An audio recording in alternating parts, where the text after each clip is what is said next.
Today on Daddyhood, I am joined by someone who knows... We are joined. Oh my gosh.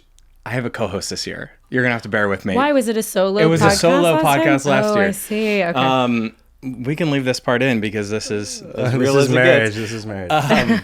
Welcome back to Daddyhood. Today's guest is a comedian, a stay-at-home actress, Janine Harouni. Hi. Thanks for joining us. Thanks for having me. We're so happy you're here. You're very funny. Oh, thank you. We have laughed at lots of clips that we've seen of you on Instagram, and we're so glad it worked out. Yeah. I know, because literally you messaged me like yesterday. I mean, you were like, when are you in LA? I'm like, tomorrow. The power of social media. The power of social media. The power of now. Yeah. I mean, I know you're on tour right now, so we have a lot to get into. You also have your YouTube special.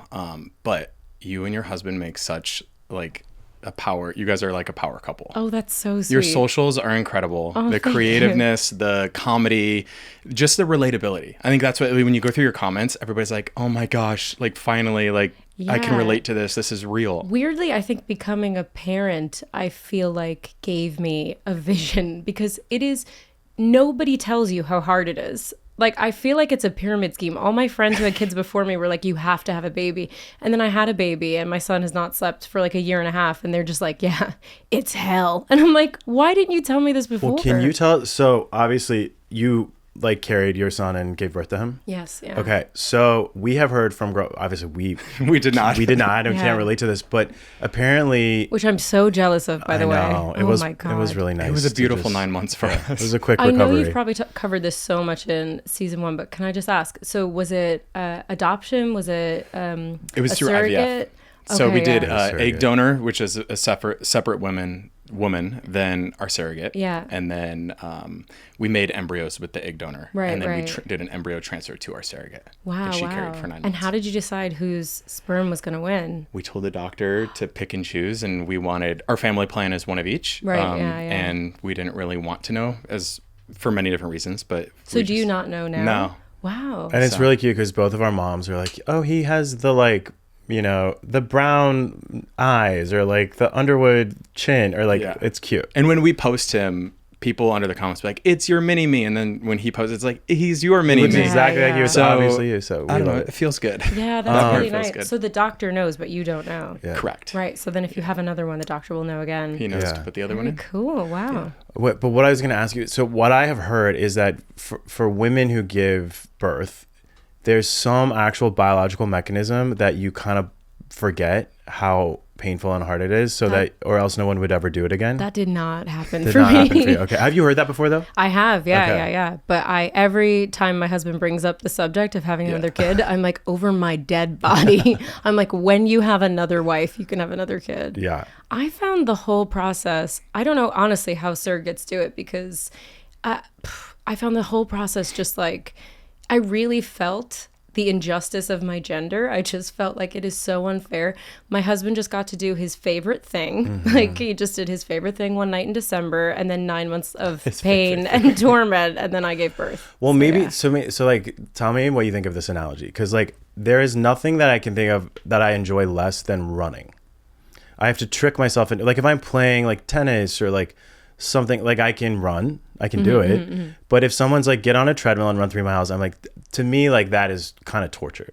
Yeah. But there are some people, like our surrogate was like, I love being pregnant. I feel so good. And like my body feels great. I like how my hair looks. And some women are like, oh my God, how? Because like they were like you. Yeah, my sister-in-law was like that. She loved being pregnant. She didn't get nauseous. She didn't feel sick.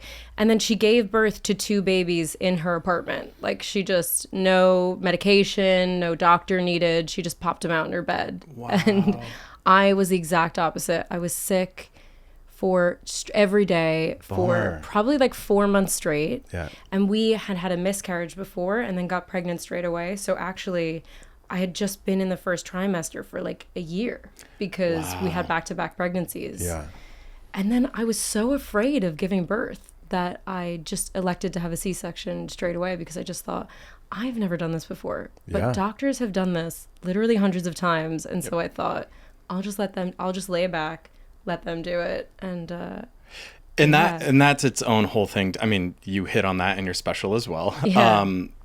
I think like people are like, oh yeah, it's a C-section. And like, you don't really understand fully, it is a major surgery That you're awake for. that you are awake The for. fact that you're awake, honestly, I think that if, That you can like, hear. if a soldier told you that in battle they'd had to have like surgery while they were awake, Yeah. like on the battlefield, you would be like, that's the craziest thing I've ever heard. But women just do it all the time, It's like, and we're like, yeah, oh You would yeah, consider it torture. yeah, exactly. I mean, this is a lot straight away, but you can smell your flesh burning, which I was not Wow. expecting, and nobody.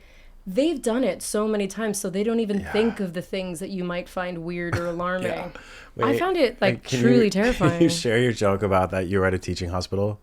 Oh yeah, you're also because you hearing- can hear what all the doctors. I don't want to give away too much of the special, but it's like, fine. But this let's- one's really good. yeah. No, but like I was just laying there. They wheeled the baby away. My husband left, so I was just alone, and they were like closing me up. By the way, it's 7 layers that they have to cut Yeah. through, which I didn't know. So it takes a while. Yeah. And halfway through the surgery, I just heard the senior doctor say to the junior doctor, "Now, what I would have done differently there." And I was just laying there like, what would you have done differently? It was horrible. Yeah. Oh, that's something that's like top 5 things you don't want That to hear during a is surgery. wild. I would say it's top 1. Did That you- is like did the you worst thing react? to hear. Did you say in the moment, excuse me? Yeah. Our doctor was so crazy. At one point, he lowered the curtain. He was like, we do like a new type of C-section where you can watch the baby come out of the incision. And I was on so many drugs that I was like, that sounds awesome. And my husband was like, that sounds terrible. Yeah, or scary at least. And they lowered the curtain and I saw everything. They just pulled the baby out. Yeah, I mean, by the way, hearing this story, I understand why you're kind of like, I think I'm good with one, Just with our the beautiful one, son. yeah. Yeah, I think we're good. I started as a nursing major in college, and Oh, I actually, wow. now that like I've had enough time to reflect on that decision, I obviously pivoted and did not finish it. I don't think I would have. I think part of me feels like I would have been a really good nurse, but I don't think I have the stomach for it. So obviously on Daddyhood, we talk a lot about family, and I Yeah. know you guys are obviously parents, but I want to talk about the relationship with your dad, because you and I have a lot in common. Yeah, I know. When I came out to my dad, he was lovely and incredible. And his only words were, "I love you. Go be gay. I'm so proud of you. Just don't become a Democrat." And then Jordan came into my life, a Democratic strategist, and flipped his world upside down. So there was a lot of comedy in that, Yeah. but also some seriousness that has happened. And I want to hear from you sort of how you used comedy to grow your relationship with your father, even though you guys see the world differently. Yeah, well, so my dad is a big Trump. Well, he's kind of gone a little bit off Trump now, which is He lives in Staten Island. he's from Brooklyn originally, lived in Staten Island for 30 years, and they've now retired to this tiny little like area in North Carolina, which Yeah. is also very Republican. But it's so strange. They live in this little community, and everybody who lives there is from New York. Like our neighbors around the corner now like live across the lake where their house is. Wow. Yeah, it's so strange. So you'll be in North Carolina and you'll just hear people like, "Hi y'all, how y'all doing?" And then you go into my parents' neighborhood and they're like, "Oh my God, Vinny, I was just talking to your wife the other day." It's like the weirdest thing. Incredible. Yeah. Different menu as well. Yeah. In those houses, probably. Yeah, for real, yeah. But yeah, my dad, and we're in it right now because we're staying in my parents' house, and my Yeah. husband is I guess we're from the UK, so you wouldn't say he's a Democrat, but he's very liberal. Yep. And it's a lot being in my parents' house because they're very, very Republican. Yeah. But it seems to have all just pivoted into, I don't know if you feel this with your family, conspiracy theories these days. Yeah. Well, to me, the craziest part is the always on feature, right? So we weren't built to have like 24-hour news and 24-hour news alerts. And I think the reason it felt like everything used to be so much nicer is because like you got your newspaper in the morning, you read it over a cup of coffee, and everyone in your town was reading the same newspaper, or one of 2 or 3. And then at night you had one of 2 or 3 options to like watch the evening news while like you're cooking dinner and like talking to your kid, and like you could stay informed without being obsessed and without having to put on a jersey that was one of 2 colors. So I think that's what's really hard for families now, is it's like because it fills our lives and we're always connected to it, it has taken on more importance. Yeah, I mean, it's so omnipresent now. Like my dad, he was watching, I think, Candace Owens on the TV off of YouTube onto our TV, and then he was on Facebook Reels, and every single reel was just, some other news bit or whatever from his political leanings. And Owning it's the just, libs. Yeah, and it's just too much. It becomes so obsessive, and I'm guilty of it too. Like I open my phone and that's what my algorithm is, you know? Yeah. But for me, I think the thing is what you said about how you're wearing the jersey, that's exactly how it feels. Because in the UK, like I come over here and all of my father's friends, family members, they'll wear like Trump gear. Like they're like fangirls for him. They're like Swifties. Yeah. In the UK, if somebody was wearing a Keir Starmer shirt, like the prime minister, It's you would weird. think they were insane. By the way, you know what? When I have friends who didn't grow up in the United States who come here to like concerts and like, you know, we always play the national anthem before a baseball game, before a concert at the Hollywood Bowl, and they're always like, "Wait, what's happening?" My husband thinks it's so strange that every day before school we would stand up and pledge our allegiance to the flag. It's really unusual, and you don't know, like, because you know, if you're like, if you grow up with it, you don't know. But yeah, it is. It's that thing. Where does patriotism become nationalism? It's kind of like a little bit of a blurred line these days. It feels like, you know. I mean, I'm always like a half glass full, like what's a silver lining in this? And I think like that's what's like cool about how you sort of weave him into your comedy. Yeah. Because like you could tell like you have so much love and admiration, but you're also like, you want to shake the dude and be like, come on. Do you ever run any of your jokes past him before you try them out, or is it fair game? You know what? I don't. My dad is actually amazing. He's very religious. He's very Catholic, and he said, "You can make fun of me all you want. You can make fun of our family. Just don't make fun of our religion." And so I've respected that. I mean, to a point, I do have a joke about. I mean, it's not a joke. It I really grew up in happened. the Catholic Church, by the way. Right. Okay. I was an altar boy. Oh, right. Okay. Yeah.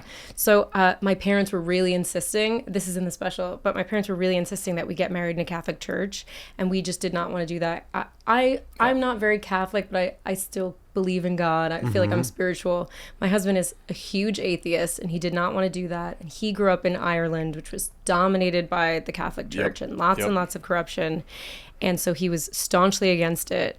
And my parents kept pestering me. And eventually I was like, we can't get married in the Catholic Church because Andrew was touched up by a priest, which is not true. And it is an awful thing to say, but it worked. Do you know what I mean? Oh my And God. the way that they found out that I was lying about it is because they came and saw the show and it was a joke in the show. And the first thing my mom said after she saw the show was, Andrew was touched up by a priest, was he? And I'm like, oh God, yeah. I think I heard someone. Oh my God! Yeah. Wow, It was incredible. that's like, a ballsy joke. The best part though is it seems like your mom is similar to mine, where we definitely don't see eye to eye on a lot of views, but she's a ride or die. Yeah, like for where real, she's yeah. basically like, no, my son, like I love him and I raised him and like he's moms good. usually are. So like, and it seemed like from what I understood too, where you have an incredible story with your gay best friend, but I think it was, you were talking about going down the aisle and your dad was like, well, if she's a lesbian, I wouldn't walk her down the aisle. And your mom was like, over my dead body. Yeah, she's like, you will would walk- or I would kill you, basically. Yeah. And Wow. that's like, to me, that's also like one that's healthy that your mom could check your dad because Yeah. like that's where the dangerous part of like the politics comes in.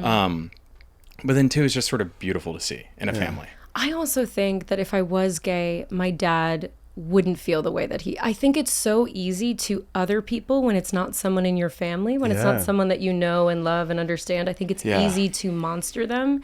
And that's what I think is so interesting about the story of what happened in our lives, because my best friend Josh, who is like the gayest man you've ever met in your life, like just 2 seconds of talking to him, you're like, that is a 12 out of 10 on the gay scale. And Sounds fun. he's so fun. And he was my dad was always a little bit kind of weird around him. And then I got in this like awful car accident. It paralyzed my leg. I had to relearn to walk again. I ended up having to move back in with my parents, who I was not speaking to my dad at the time because we were having like huge political arguments all the time. And I was starting to think, I don't even know this person. I don't even like this person. And if he wasn't my dad, I'm not sure I would even speak to him. Yeah. And we had to the car accident just put everything into perspective. It just helped us kind of realize like family is important. And, you know, below all of the politics is just human beings, you know? And I've met so many people who I disagree with politically, who I think are great people. And I think that the media algorithms would try and convince you that the other side are evil animals who are out to get you, and that's just not the truth. And through this car accident and learning to walk again and needing to lean and depend on other people so much, my friend Josh was there for me, like, all the time. In the special I talk about, he used to come and pick me up and take me to the movies, like literally pick me up and carry me into the car because he's like a big guy. And my father saw that, and I think, I think that's what changed his view about it. Humanized people. him. It completely humanized him. I think, like, the mental gymnastics that I always watch, especially extremely religious people do, of like, when it's sort of, you see their brain short circuit when they see a gay person be more Christian than what the people that they, you know, I caught some shit for basically saying I'm still a Christian man, I don't go to church, and everybody's like throwing Bible verses of you need to be around like-minded people, you need to be. I was like, I don't know who you guys hang out with in your time away from the church, but like, I hang out with what I would consider really good people. Those are my people, that's my community, and like, that's how I, you know, stay in this. So it's really interesting when you see those faith-based people have to process, oh, this guy stands for everything that I was told was wrong, but he's living a life that Jesus would do better than any other Christian I know. Yeah, I mean, they're living a real Old Testament life sometimes. I'm thinking, this is an OT God who's you know, out for revenge and all that. And I feel like the most, I mean, my husband is not religious at all, but I think he's the most, and this sounds insane, he's the most like Jesus, because he is just like so caring and concerned about other people. He always puts other people before him. He's like the sweetest person I've ever met, and he's not religious at all. But such a, like, the most attractive qualities to having a partner. Yeah, exactly. That's why Jesus is so hot. Like, you know. Wait, so I did not grow up Catholic at all. I've really never been. I can tell because you just have no guilt around you at all. You just the have Catholic like a chill guilt vibe. and the Catholic shame is so real. I said this to my husband the other day. I was like, I saw a guy at the airport and he just like walked up, scanned his thing, walked straight on. And me and my husband are constantly apologizing for existing. And I said, I don't think that man is Catholic. I think Catholicism just makes you feel like I've obviously done something wrong. I need to confess to it as soon as possible. When I'm thinking of it is like, I'm not Catholic, but I've always loved watching when they pick a new pope. Okay. I'm just kind of into that whole thing. I like watching, you know, all of like the intrigue around like, who's it going to be? Is it like this faction? I love that movie Conclave. Until we got an American pope. And I think he's probably like nice. I don't know a lot about him, but for me it was like, it took kind of all like the mystery and pomp and circumstance of like some from Illinois. Have you seen the video of the woman who dated the Pope? Illinois? No. I mean, no, I have not seen this. Doesn't it make you feel a little different about the whole thing? It's like a 2,000-year-old church where like Jesus's Apostle Peter was like the first pope, and you're like, oh, okay, that's like really interesting, and the robes and the whatever, and then you're like, now it's a White Sox fan? It's a south side of Chicago. It's just like a dude who wears socks with sandals and complains there's not enough ice in his drinks when he goes to Europe, you know? But have you seen the video of it's a woman who's like in her 60s, and her daughter finds out that the man who her mom was dating when she was in high school has become the Pope. Oh, no, and she's like, mom's situationship is now the Pope. Oh my gosh. Like, that is incredible. So weird. Yeah. It's weird and incredible. I don't know why it like hits me as weird, because like what does it matter where the Pope is from? But like, it just made me, it's so interesting to me. The Pope needs to have an accent. Like when he waved at Oprah at his like inauguration, I was like, this is crazy. Yeah. I don't know. Yeah. I think the Pope has to have an accent. It's weird if he doesn't. But I do feel like, you know, like you got to see the comedy in some of it too sometimes. Like, I don't know. There's probably been at least one Pope who was kind of like Julia Louis-Dreyfus's character in V, right? Who's kind of like, there's been a few. Yeah. Or they're just like kind of waiting. They're like, well, this Pope seems kind of sick. Yeah. I'm just gonna be like hanging around. Yeah.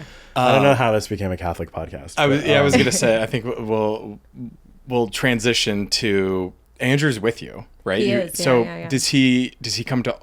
Does he stay with you the entire tour? He opens for me. So he comes out and does like 10 minutes, kind of warms the crowd up, and then brings me on, which is actually really nice because I spend a lot of time making fun of him in my show. So it's nice for people to kind of like see him. He gets a few digs in at me, and then I come out. Yeah. How did you two meet?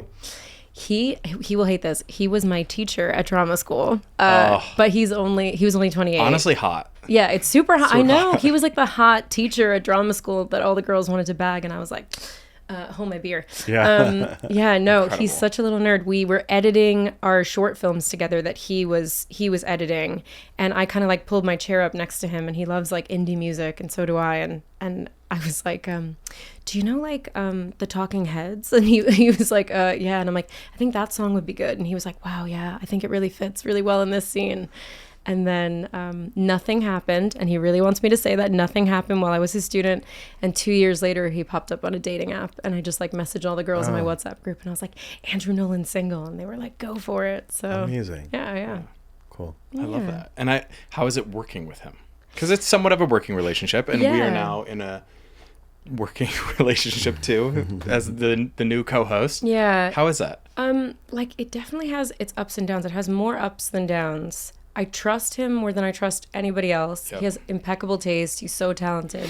So all of the sketches that we put out online, he films them all and edits them together. And when I say edit, I mean he does like all of the visual effects. Like we did this sketch about leaving the house and packing a bag, and it was kind of... That was my favorite one. Right, it was it's like a scene from a beautiful mind. Exactly, yeah. It was like 20 million views. Yeah, I think something like, yeah. No, it was very funny. Yeah, but the thing that makes it funny is what Andrew added to it, which was like all these graphics. He has like... We'll link it in the show notes. Yeah, he has like spinning cups and things, and he filmed all of those things individually in front of a green screen. Wow. With like fishing wire so you can't see it, and put them all in slow-mo, and then added all of the like beautiful mind numbers that are scribbling up on screen and stuff. Well, we were laughing because like, you know, as two guys who are raising a kid, like we don't, you know, basically just to give the audience, like, do you want to describe what this video is? So it's the idea of like moms leaving the house versus dads leaving the house. And so the dad is just like, come on, let's go. The car is warming up. And then the mom is like, okay, just give me a second. And then she's like, okay, I packed 2 bags of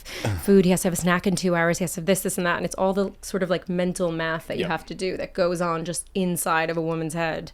And I think about this all the time. I think, what are lesbians who are raising a kid together? Do they just have no problems? Like, is it just the most? It must be like Germany. It must just be the most efficiently run household. It's so funny. We can confirm.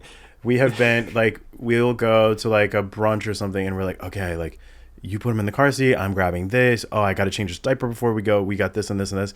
And then we get there and it's like we have the bottles and the formula, but like we don't have any diapers. We're always missing one ingredient. But kind of an important thing. Yeah. And I don't know how you're doing it. Yeah. I don't know how my husband does it on his own. Like the fact that the kid comes home alive every day after they go to the playground. I'm like, you did it. Yeah. You really did it. I'm so proud of you. Well, so that's what I wanted to talk to you about, because I have this like guilt around working and taking time away from Bishop, and it's like sort of like this hard thing which a lot of people probably struggle with, like a lot of moms who have, like in the US you don't have that long of maternity leave, so you have to go back to work, and then it's like this whole juggle of you feel guilty because somebody else is raising your kid while you are working and providing. So how is that on tour? How is that when you both are away, and how do you sort of balance that? I have no guilt. I am just like, I carried this thing. I birthed him. I love him so much when I'm there. And I think going away and working and providing, and also just providing an example that you can have balance in your life. You can, as long as you're not overwhelmed by your career, I think it's a great example to a child about what balance is, you know, working, still holding on to yourself, like loving your life, and also being a present parent who's there for your child and, you know, isn't consumed in your own world with your own thing. Like I'm surprised when women say that they have mom guilt. I don't know. Well, I have mom guilt for sure. You have mom guilt? What? Dad guilt. I just wish we could all get to a place where like, that was so lovely what you just said. And like, it would be equally lovely if there was someone who was like, I want to be there for every moment and whatever. And I think when I think about like the biggest problem we have in society right now, I think it is that people sometimes feel insecure about the choices they made. And so someone who made a different choice, it's very threatening to them. And that's why we have all this like judgment. It's and so much of it is social media. You just see someone else, the choices they made, the life they're living. I saw this amazing quote. It's on the tube, like when you go down onto the subway in London, they have these like quote of the days, and some tube worker just wrote, "Don't compare your behind the scenes footage to someone else's highlights reel." Wow. And I think about that all the time, because Instagram is just people posting obviously the best things that are going on, none of the drama. And I think you just have to remember that the people who go out and work miss their child, and the people who stay home miss a little bit of their independence. Yeah. You know? Yeah, and I think there's like for you too, there's like a way that you honor your family in your comedy. I mean, you sort of weave them into your work, which I think is beautiful. How much do you draw from that? And then is there like certain, once similar to your dad, is there like boundaries where you're like, okay, like this is as far as I'm going to take it here now that I'm a mom? No one has ever told me, maybe my husband said, maybe don't say that, but very, very small things. Yeah. But I think the best comedy is like, you can tell that it comes from a loving place. Yeah. And so I'm not out to like roast anybody in my family or put anyone down. So I don't know. I try and be honest about it, but do it in a way that I know would still make them, it would make them laugh if I said it to them in person. Yeah. And I think I'm lucky. I think my family just have a good sense of humor about themselves. So I feel fortunate about that. But I haven't had to like censor anything really. Let's talk about vulnerability in your comedy with this. Like letting people into your family, as we know, can be hard at times because it sort of opens you up to the comments and the trolls and messaging. How have you balanced that? I don't know. I posted You're a like, clip. I don't get any hate. No, so I posted a clip like, it was such a gentle clip. It was a gentle criticism. I just said my dad voted for Trump and I was really disappointed because he first said he might not vote at all in that first election because he wasn't a huge fan. Yeah. And then after Trump won, my dad was like, I just want to let you know I voted for him and I think he's going to be a good president. And I posted like a very small clip out of the show just saying that. And the comments underneath, it went crazy viral for all the wrong reasons. I feel like I must have been posted to some message board, some like Republican message board, because truly Trump supporters are like Swifties. They just were like, that's my guy. Like they came at me and they were saying horrible things like your father should be ashamed that you're his daughter. Like, how dare you? You're a terrible person. Your dad should have had your mom get an abortion, which is like the most un-Republican thing you can possibly say. But no, it was awful. And eventually I just took it down. Isn't it weird how sometimes posts you feel like you're like, how did this get into that algorithm? Mm-hmm. Yeah. I've had a few of those too where I'm like, oh, and I feel like at some point one or two of my posts have made it onto a Reddit thread. Yeah, that's to where what I think then happened. they come in and like comment bomb. And it's just, it really feels weird because you're like, oh, these are not my people. This is not why I post on my social media. Yeah. Go away. But also, like, do you know anyone at all who would comment on someone's video who they don't know, have never met, and say something negative? No. Like, the people who are commenting are already going to be people you would not associate with, I think, in life. Like, you have to be a really angry... I feel like you have to feel like life is against you in order to just spread so much hate. I think that's right. And I think that is the only way out of this fever as a society. Like, the only way this thing breaks open is if people get tired of being mad all the time. Yeah. Because it's like the amount of cortisol and you're coursing through your body, like it's unsustainable. But I also think it's kind of addictive too. Yeah, I do think though that like I'm so interested in like, you know, I follow a few of these people who are tech futurists. I've mentioned this woman before who I find so smart. She's Canadian. Her name's Sinead Bovell. And she talks about how like tech trends are things that are coming in the future. And one of them that people are watching out for is like already the brightest minds in Silicon Valley who control social media companies. They understand that people are starting, pretty soon they're going to get tired of infinite vertical swiping. Mm-hmm. TikTok, Instagram Reels, all of that. So it's like, what's next? And the next thing just may not be as conducive to, you know, this, whatever it has caused in our society. So it doesn't mean it'll be less addictive, but maybe there's a way for them to make money that isn't just outrage. Maybe there's other kinds of attention, or maybe it'll be more conducive to shopping and buying stuff, you know? Yeah, I hope so. So, yeah. I mean, it's hard because there's like this balance of you have to use your social media to promote yourself, and it's a part of everybody's business these days, for the most part. Yeah, that's true. But you sort of have to open yourself up to the negative side of things too. Especially with comedy, because it's so easy to take something out of context. You know, if you're doing an hour-long show where there's a narrative and things tie together, and there's a part in my show where I say that I'm disappointed that my dad voted for Trump, but ultimately there's a reconciliation. You have to watch, 50 minutes of a stand-up show to get that. Yeah, more so instead of 30 seconds. Yeah, exactly. So it just it does open you up to a lot of that sort of... yeah, it's really upsetting. It's also like takes a certain amount of bravery right now to be in comedy. And, you're an American living abroad, and we've all heard stories about comedians coming back in the country over the past few months who are harassed by border agents. Are you saying negative things about President Trump on social media? Yeah, I'm in a WhatsApp group of a bunch of comics, and when that was all happening, it was pretty crazy. They were just messaging and saying, like, delete your Instagram off your phone and all this stuff because they were being pulled aside. And if you didn't unlock your phone and let them go through your social media, there was a chance that they would send you back. Yeah. And what do you do? It's your livelihood. You've got tour dates booked, I know. So how are you, raising your family in UK? How are you planning on raising your kid as far as like... as politics go in that conversation, because it's like you're in the UK, so there's not like a ton, but also you want to sort of instill these values and stuff. So has that been a conversation that you and Andrew have had? I don't think so. I mean, he's so young right now. We're just trying to potty train him, so I feel like that is coming. But right now we're just like, can you just we're gonna do not that shit in a chapter diaper? right after. Yes.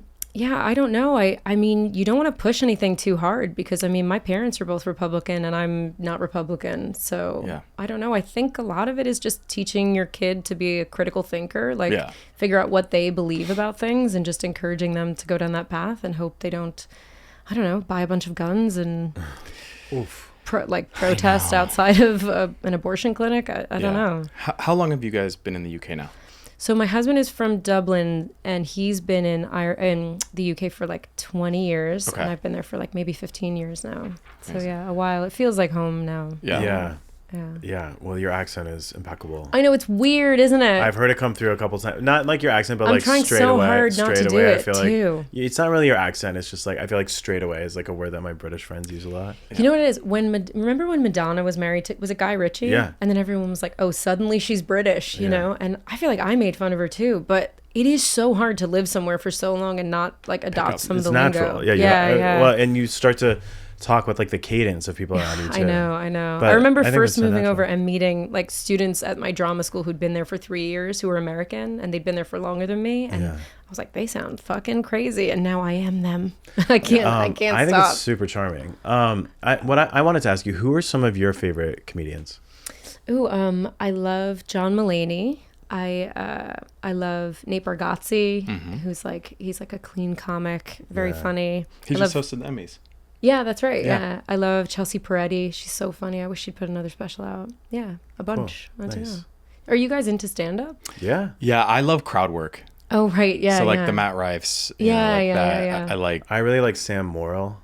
Yeah, he's very funny. He's very funny to me. Yeah. Yeah. And like irreverent. I like There's people who are been irreverent. this huge surge of comedians like Matt Rife and Sam Morrill who've become big because they just built up their social media following from posting crowd work, posting clips and stuff. It's kind of interesting because you can't fake funny, right? Anybody can like workshop joke, not anybody, but like it is a different thing to workshop jokes and test them out and like deliver them from stage. You cannot fake the brilliance of a comic that is interacting in real time with a stranger in an audience. You know, a lot of comics kind of like look down at comedians who post crowd work because they say crowd work is easier than like writing material and keeping it funny and fresh over and over again. But I find crowd work very hard. So I think when people are able to do that really well, like I'm impressed, you know? Especially when it's irreverent, like Matt, you know, where like a woman mentions, you know, her miscarriage and he turns it into like a 15-minute thing where people are like pissing themselves laughing in the aisle, you know, including her. Yeah, I think it does make me wonder about the things that don't make it online, like because there's got to be times when you're like, good God, I should have never said that. Yes. Because you started as an actress. Yeah, right? that's I mean, right, that's yeah. fair to say. Yeah, yeah. For like crowd work, do you find it helpful working with like an improv like acting coach, or like how much do you still incorporate your acting days into your sets these days? I think it's like a very different muscle. I think improv is probably more similar. And weirdly, I started doing some improv, and I've always been so afraid of it. And then I did some this summer with this like really good group of people. The show's called Cool Story Bro in the UK, and I love it, and now I think it's my whole personality. Yeah. Like, it's so nice to just go out there with nothing, and then just, you know, look into the eyes of the other person and like create a whole like scene and story. I do improv for hosting. Oh, cool! Like, right? Yeah, it's sort exactly. of like when you host TV shows. Of course, you have an in-ear, so you have your producer who could like feed you like the lines to move the story, but so often the best moments in reality TV and or like the interaction with the host is them responding directly to what the cast is saying. So it's like this balance of trying to stay like on cue, hitting your blocks, but then also present in the conversation. Oh, so that must improv be so helps. weird having someone in your ear. It's a challenge, and he knows this. I'm the world's worst multitasker. It's all men, I swear. But I actually would reframe that. I think you are the world's best at being focused on one thing at a time. Yeah. I think it's a strength. I'm just like, when I have something, I'm like locked into it and I cannot hyper focus. But there's so many problems we now know with the divided attention. Like I have, like if you're on a Zoom meeting and you're texting on the side or like doing something on the side, you're not really giving either your full attention by definition. Yeah. And so I actually find my attention span is not as great. Like I love to read, and now when I read, I find myself like my mind wanders and I have to go back and read the same paragraph a few times. And I think that's from like split attention. Yeah. So yes, it can be a little bit frustrating to be married to someone who cannot hear you when they're typing a text and you just have to wait 30 seconds. Yeah, my husband is the exact same. And I actually think like having a kid has made me really see, and maybe this is like incredibly backward thinking, but it's made me view like where did these traits come from? Because cave people, the man had to go out, he had to like hyper focus, he had to work with other men, like using like communicating well, building like team skills to like hyper focus to kill that mammoth, to bring it home. And the wife was at home with like all of these children, and if she wasn't good at multitasking, like if she's cooking and trying to watch the kids and, you know, also trying to like keep a bear from coming in the cave, those kids would die and those traits would never pass on. So, I mean, it's probably a good thing, you know, because it means that you come from hunters, basically. Yeah, good. I always joke I was bred, not born. Right. Like my parents were both D1 athletes, no longer together, but like I think like they were like, you are going to be an athlete. But probably in sports, that's a good thing. It was a great thing. It was one of the strongest, and he very sweetly learned that of me within our first year of being together, and he started, you know, walking into rooms and be like, let me know when I could have your attention for 30 seconds. See, I need to do that. I'm really bad. I've become so such good a at nag. it. Like, you know, and it's like it makes me feel understood, because I'm like, okay, thank you for not setting me up for failure. Yeah. And like I'm very annoying in other ways, just to be clear. Right, okay. This is like one strength. Yeah, I'm a nightmare. But my husband, I always joke, if he's like having a conversation or sending a text, I could literally hand him a grenade with its pin pulled and he would just hold it in his hand and have no idea that I'd done that. Yeah, no, it's weird, right? When you're not like that, because you're kind of like, wait, why? Hello? Yeah. Earth too. But he constantly finds the times when I'm not good at multitasking. He's like, see, you do it too. And I'm like, yeah, I know, I guess so. But not as often. Oh, marriage. Speaking of, like, what is we'll share ours. So your biggest sort of needs work in your relationship. So like for us, it's the cars. Like we are nightmares together in a car. Like either when he's driving or I'm driving, it's just like I just let him drive now because I'm, in his opinion, the world's worst driver. Well, and because every time he like we'll be driving home and I'll be like, hey baby, that car is like putting on its brakes, and he's like, the lights are just like kind of fuzzy to me, and I'm like, what? I have dry eyes and it affects me at night. Oh my God. God. I probably shouldn't be driving at night now until. Don't you think I have a point? Fixed. Go to the doctor. That's terrifying. I'm getting treatment for it. All right. Anyway, moving on. So we're not focused on my dry eyes and lack of driving. What is one area that you guys are we're currently bad working in the on? car too, because obviously I was in that really bad car accident when I was 21, so I'm not great in a car with anyone driving. Yeah. And I don't really drive much anymore, but I do so much backseat driving. So I feel like I'm really experienced in it. And I'm surprised my husband doesn't get in car accidents when I'm not there, because I'm constantly going like, you have to brake now. It's a right-hand turn. The light is green. And it drives him insane. Of course it would. And then it makes him worry so much about managing my emotions when he's just trying to drive the car. And What's been and I'm going to bring it back up instead of going that way. What's been the coolest thing for you to watch as him being a dad? He is, my husband is like a validation machine. He is like so good at validating people. And I grew up in New York with like, my parents are the toughest people you've ever met. And my mom was like, I don't know all this validating stuff that you do. Like, I didn't grow up with that. Yeah. Like, my parents are so, so sweet, and they'll show up for you if you need anything, but they're not great at, and they're getting better now. They're not great at being like, I'm proud of you. And my husband is so, so good at that. And he does it so much with my son. And it's so nice to see, because he just like builds his confidence. Even just small things like with talking. My son is so confused because I'm from America. My husband is Irish. We live in London. He goes to a daycare. It's all these like Pakistani women who raise him. He's like, what? I guess words are just whatever you feel like they are, like the pronunciation.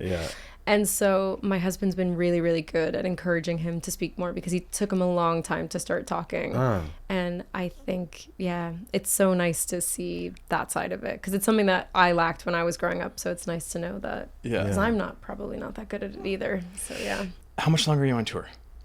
I am on tour in the States. I finished next week. I'm only on tour. So this comes out Wednesday. I think I'm finished tour by the time this comes out. But I am touring in the UK and in Europe starting in November. Okay. So I'm touring all over. Do you have an international audience? We do. Yeah. Come and see the show. Yeah. What stops there? It's obviously a lot. You can't rip them all over the UK. So 2-week run in London. Great. And then kind of like all the major cities in the UK, and then Paris, Amsterdam, and Berlin. Do you tweak your sets for your American tour versus your UK tour? Do you know what? Because I don't really do like topical material or anything that's like pop culture or political. It's all personal stories. I feel like it's just relatable to everyone, because everyone has like, an overbearing mother or, a bit out there dad or whatever, an annoying partner. So I mean, it's so, and I'm going to sound like everybody else in your comments. Like, it is so relatable and refreshing. Oh, that's so nice. Thank you. Yeah. I think that's like, today too, it's sort of nice to sort of feel that in comedy. Yeah, I don't love mean comedy. I don't know. I when I see a show, and when I see a movie, when I see anything, it's so dark in the world right now. I just want to feel uplifted when I leave. So I try and do that with my comedy, even if I'm talking about something serious, like, clashing with your politically opposite family members, or being in a car accident, or my last show that is coming out soon-ish was about losing a baby and losing my friend who was the director of the show. Oh, God. But so I'm really excited that this new show that I'm touring, nothing bad has happened to anyone that I love. Good. I almost called it Everyone's Okay and Janine doesn't go to the hospital, but then I didn't want to tempt fate. But I like to feel good when I see something. So I'm trying to just do that with my comedy. Yeah. Well, I love the fact that you draw inspiration from hard times and traumatic times, and even the joyful time, like all the emotions. That's where you learn, isn't it? Absolutely. And I think if you reshape your perspective to think like, oh, the hard times and the tough times are the times where you like grow and feel grateful for that. I know this makes me sound like such a hippie, but I'm in LA, so I'm leaning into it. Yeah. But I feel like then when you go through those experiences, you feel gratitude that they've happened rather than resenting them for happening. That's beautiful. Yeah. And we're going to put your social media in the show notes, but Sweet, can you awesome. tell everybody here where they can follow you and your husband? You can follow me at Janine Harouni on Instagram, or Janine Harouni Comedy on TikTok, because I locked myself out of my original Janine Harouni TikTok. So if anyone knows, you did? Yeah, I have no idea how to get back in. So I made a new account. And then my husband is at Andrew Nolan. Okay. Yeah. Amazing. Well, thank you so much for joining us. Thank you so much for having me. I know you have a huge night tonight and a busy schedule. So thank you for your time on Daddyhood. Thank you so much for having me, guys. This was so nice. Yeah. Thank you.